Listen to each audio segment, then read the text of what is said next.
그리고 제 이야기가 마음에 드셨다면 구독과 알림, 그다음 댓글, 좋아요 좀 부탁드리겠습니다. 감사합니다. 안녕하세요. 오늘은 두 가지 글을 동시에 읽어보도록 하겠습니다. 알코올 중독 부모로 인해서 학대당하고 있는 고통스러운 아이들의 글이거든요. 두 개 읽어보고 어떻게 대처해야 되는지 알려드리고자 합니다. 친언니를 강제 입원. 이번 언니가 환자네요. 친언니가 술 취한 상태로 강아지랑 동생한테 폭력을 휘두르고 칼든 상태로 쫓아와서 경찰에 신고했었습니다. 경찰이 집에 도착하니 아무 짓도 안 했다는 듯 누워서 핸드폰을 하고 있었고요. 진술서 작성 후 언니는 3일간 강제 입원을 하고 오늘 온다고 합니다. 퇴원을 한다는 얘기죠. 연장을 원하지만 엄마가 심하게 반대를 하십니다. 자, 요거 보시면 엄마가 반대를 오히려 한다 했죠. 이 왜 그러냐면은 부모 입장에서 자식을 정신병원에 가뒀다는 어떤 죄책감이라든가 남들이 알까봐 두렵기 때문에 빨리 퇴원시키려고 하는 겁니다. 근데 이거는 잘못된 대처 방법이에요. 오히려 환자가 더 심해지는 길이거든요. 그거 아셔야 됩니다. 자, 가끔씩 폭력적으로 변하는 거 빼곤 괜찮은데 술을 좀 많이 마시면 저래요. 언니가 나와도 괜찮을까요? 더구나 제가 임신 중이라 위험할 것 같아서요. 강제 입원 후 보복할 것 같아서 두렵습니다.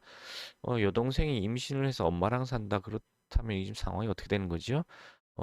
좀 복잡한 것 같은데, 지금 가장 좋은 방법은 여동생이 임신했기 때문에 빨리 독립해서 따로 거처를 마련해서 나가는 게 최선일 것 같습니다. 그거 말고 그냥 같이 살아간다는 거는 이건 생지옥 속에 그냥 노출되는 거예요. 최악의 상황이니까 어떻게 해서라도 거처를 마련해서 바깥으로 나가시기 바랍니다. 이거는 안 좋은 일이 벌어질 가능성이 크고요. 뱃속의 아이한테 너무너무 좋지 않습니다. 차라리 어디 시설, 국가에서 제공하는, 무료로 제공하는 시설들도 있으니까 그쪽으로 가시는 게 차라리 더 나을 상황이에요. 이거는 정말 아닌 것 같습니다. 자, 그다음 또 다른 글을 하나 읽어볼게요. 엄마가 알코올 중독인데 엄마가 알코올 중독 아빠 때문에 10년 동안 고통받으시다가 암에 걸려서 결국 이혼하셨대요. 예, 암까지 걸릴 수 있습니다. 이게 가족, 함께 사는 가족과 주변인들마저 정신질환이나 이런 암 같은 질병에 걸리게 유발하는 그런 질병이에요. 그래서 가족병이라고도 얘기하거든요. 그래서 결국은 어머니가 암에 걸리셔서 살기 위해서 이혼하셨어요. 탈출을 하신 겁니다. 어쩔 수 없는 거예요, 이거는. 아빠는 정신 안 차리고 계속 남은 저희한테 피해를 주는데 어떡하죠? 진짜 일상생활이 불가능해 보일 정도이고, 이젠 술을 먹든 안 먹든 하는 짓이 똑같고 조울증도 심각하고, 아니, 그냥 정신병자예요. 더 글로리 드라마에 나온 문동은 엄마 같아. 이렇게 돼 있습니다. 예, 문동은 엄마 같아라고 표현한 것만 봐도 지금 어느 정도인지 감이 잡히거든요. 알코올 중독 4단계 중에서 3단계 후반이란 뜻이고요. 조만간에 이제 4단계로 넘어갈 상황입니다. 이 정도가 되면 어느 누구도 같이 살 수 없어요. 그러니까 엄마 다 암에 걸려서 탈출한 거죠. 자식을 버리고 도망칠 수밖에 없었던 엄마의 마음을 이해하셔야 됩니다. 지금 가족 구성원이 아빠, 저 동생 3명인데 강제 입원 가능하냐 물었는데요. 자녀들이 미성년자이면 택도 없는 거고요. 성인이라 하더라도 지금 법이 한 4, 5년 전에 바뀌어가지고 강제 입원이 법으로 금지됐습니다. 본인의 동의가 있어야 돼요. 근데 어느 알코올 중독 환자가 본인이 동의하는 경우가 있습니까? 99.9% 없어요. 0.1% 가능한 그렇게 하는 경우도 있는데 그 사람들은 치료 가능성이 있는 사람들입니다. 물론 입원한다가 치료되는 건 아니에요. 입원시키는 건 어떤 목적으로 하냐면은 가족들이 잠시 숨 쉬고 살 시간을 마련하기 위해서 입원한다 보시면은 그게 입원의 진짜 목표라고 보시면 됩니다. 잠시 다른 사람들이 병원이 잠시 맡아주고 있는 거예요. 그동안에 가족들이 좀 숨 좀 고르고 좀 정신도 좀 차리고 어떻게 해야 될지 대처 방법도 고민도 좀 하고 가족들이 모여서 회의도 하고 그럴 시간을 마련하는 게 의미가 있는 거지 입원은 치료가 아닙니다. 명심하시기 바랍니다. 그래서 도와달라 했는데요. 이 두 가지를 합쳐보면 어떻게 되냐면은, 지금 환자가 집안에서 모든 가족들을 다 초토화시키고 있는 거고, 가족들은 지금 멘붕에 빠진 상태고, 뭘 어떻게 해야 될지도 모르겠고, 가족들도 지금 죽고 싶은 심정, 완전 그런 상황이에요.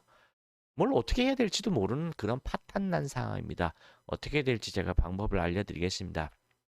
일단 첫 번째, 강제 입원을 잠깐 시킬 수 있으면 시키세요. 한 달이 더 좋습니다. 물론 법이 바뀌어서 안 되는 경우가 태반이지만 그래도 해주는 곳이 있거든요. 한 달 정도 한 달만 입원시키면 됩니다. 한 달만 입원시키십시오. 그 기간 동안에 뭘 해야 되냐면 가족들은 다 뭉쳐가지고 회의를 빨리 하셔야 돼요. 어떤 회의를 해야 되냐면은 알코올 중독이 어떤 병인지, 그리고 앞으로 어떤 일이 벌어질 것이며, 가족은 어떤 일을 다 겪게 될 것인지를 빨리 배우셔야 돼요. 그러려면은 이미 알코올 중독으로 인해서 가정이 다 파탄 난 분들의 이야기를 들어봐야 돼요. 그분들이 10년, 20년, 30년 동안 겪었던 일을 다 들어봐야 됩니다. 그리고 어떤 것이 진실인지를 빨리 파악하셔야 돼. 그게 먼저예요. 근데 그걸 가르쳐 주는 곳이 병원에서 가르쳐 줄까요? 방송에서 가르쳐 줄까요? 안 가르쳐 줍니다, 절대로. 그걸 국민들이 다 알아버리면 안 되거든요, 사실은. 그래서 알려주지 않습니다. 어떻게 하셔야 알냐면은 알아넌 모임이 있습니다. 알아넌이란 모임이 있으니까 거기에 참석하셔서 공부를 하시든가 아니면 인터넷 카페에 들어가셔서 환자와 그 가족들이 쓴 글들을 한 1년치를 다 읽어보셔야 돼요. 그것도 안 되면은 저희 한의원의 유튜브나 블로그 홈페이지 통해서 공부를 하셔야 되고요. 그것조차도 안 된다면은 그것도 또 안 한다 그러면 그거는 하고 싶지 않은 거예요. 그건 귀찮은 겁니다. 최소한 이 정도의 책은 읽어보셔야 돼요. 중독에 빠진 뇌라는 책인데 이 책 정도를 읽어보셔야 되고요. 그리고 네, 그 정도는 하셔야 됩니다. 이 정도 하신 다음에 가족들이 현실을 앞으로 미래가 어떻게 펼쳐질 것이라는 걸 빨리 파악하신 다음에 회의를 하셔야 돼요. 그리고 자신들의 운명을 자신들이 빨리 결정하셔야 됩니다. 무슨 얘기냐? 한 가족들이 선택할 수 있는 건 세 가지밖에 없어요. 환자도 선택할 수 있는 건 세 가지밖에 없습니다. 뭐냐면은 첫 번째, 어, 환자가 적극적으로 치료를 할 수 있게끔 모든 수단 방법을 가리지 않고 심지어 이혼 소송을 하든 강제 입원을 한 달 단위로 무한 반복을 하든 환자가 제발 좀 저를 입원시키지 마세요. 제발 좀 저를 이혼하고 혼자 독거노인이 돼서 살다 죽게 만들지 말아주세요. 내 술 끊을 테니까 제발 좀 그것만은 하지 말아주세요 하고 싹싹 빌 때까지 강제 입원을 한 달 단위로 무한 반복을 하시거나 이혼 소송을 진행하셔야 됩니다. 이거 말고는 다른 방법이 없어요. 그다음 두 번째, 그냥 빨리 가족들이 살 궁리를 하기 위해서 빨리 달아나는 수밖에 없습니다. 엄마가 달아났듯이 자녀들도 빨리 달아나셔야 돼요. 이런 경우는 자녀들은 어떻게 달아나야 되냐면은 빨리 엄마한테 가셔서 엄마랑 함께 사셔야 되고 엄마가 경제적으로 참 많이 힘드실 거예요. 암 환자시다 보니까. 그래서 자녀들이 엄마의 경제력을 많이 도와줘야 돼요. 뭐냐면은 할 수 있는 모든 방법을 동원해서 빨리 돈을 벌어야 됩니다. 공부도 하시되 돈도 조금이라도 돈을 벌어서 엄마의 부담을 덜어주셔야 돼요. 옛날에는 신문 배달, 뭐 우유 배달 이런 것도 했거든요.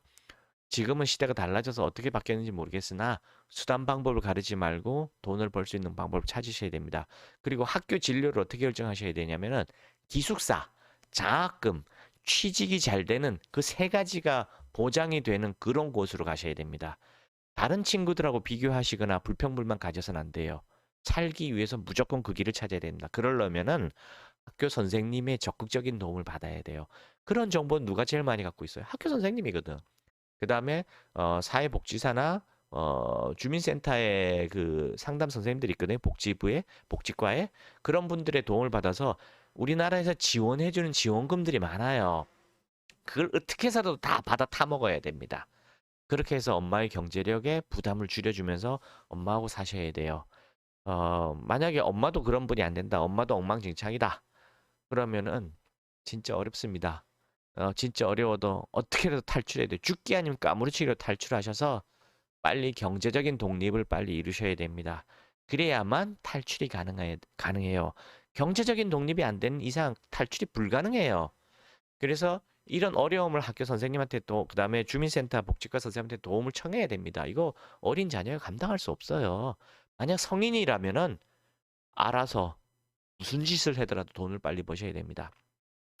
만약에 탈출도 못하고 아버지 치료를 진행시키지도 못한다. 그럼 마지막 세 번째는 뭐냐고요? 그냥 함께 죽음을 향해서 달려가는 거예요. 그냥 학대당하고 그냥 더 글로리의 문동은 엄마한테 계속 같이 살면서 학대당하고 계속 정신질환에 가족들도 정신질환에 빠져들고 가족들도 암에 빠져들고 위궤양 뭐 장염 뭐 고혈압 당뇨 이런 거 다 겪게 되면서 그냥 함께 죽음을 향해서 달려가는 게 세 번째 방법입니다. 이 세 가지 위에는 선택할 길이 없어요. 없습니다. 진짜로 없어요. 국가가 도와줄 것 같아요? 국가는 오히려 주류세를 걷어야 되기 때문에 오히려 알코올 중독자가 더 늘어나라고 지금 하는 판이고, 방송국은 술 광고료를 받아야 되거든요. 그래서 오히려 더 그런 얘기는 안 합니다.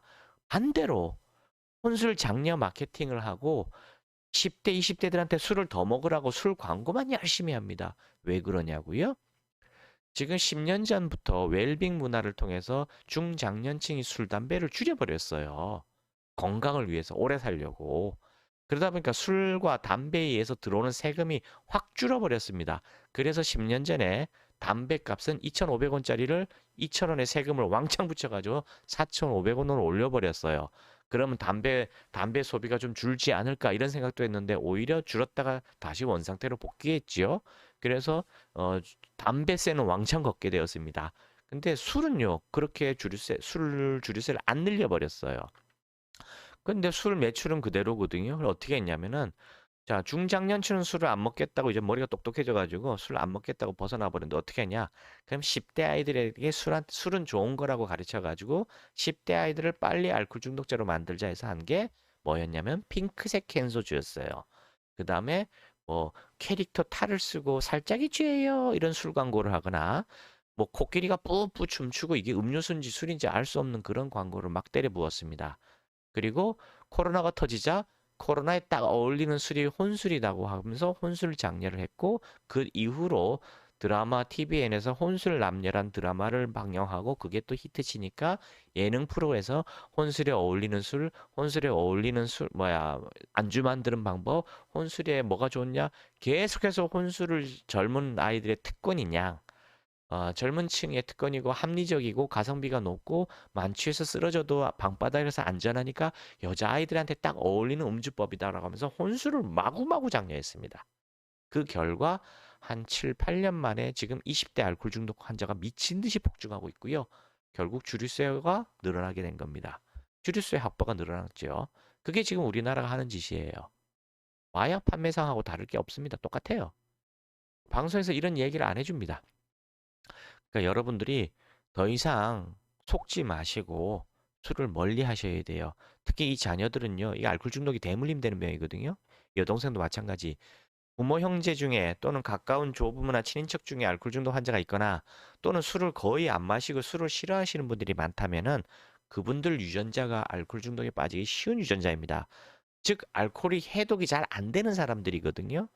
알코올이 알러지처럼 해독이 잘 안 되는 분들인데 그 중에서 대부분의 사람들은 아니 참 그런 분들이 대부분 술을 마시지 않아요. 술을 싫어하니까 괴로우니까. 그런데 그 중에서 간혹 억지로 참고 술을 마시면 주량이 는다는 말에 속아서 열심히 구토하면서 업혀 다니면서 술 마시는 사람들이 있거든요. 그분들이 알코올 중독에 걸리는 거예요. 왜냐? 몸에 안 받는 그 부작용이 나는 거를 억지로 참고 마셨으니까 당연히 부작용이 나죠. 그 부작용이 바로 알코올 중독입니다. 뇌가 손상돼서 오는 알코올 중독이에요.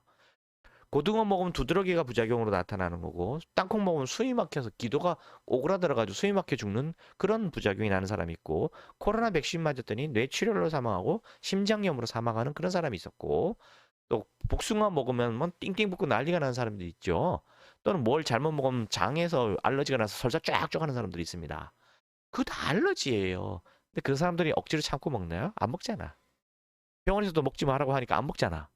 근데 술은 왜 먹냐고요? 간단해요. 억지로 참고 마시면 주량이 는다라고 배웠기 때문입니다. 그 거짓말에 속았기 때문입니다.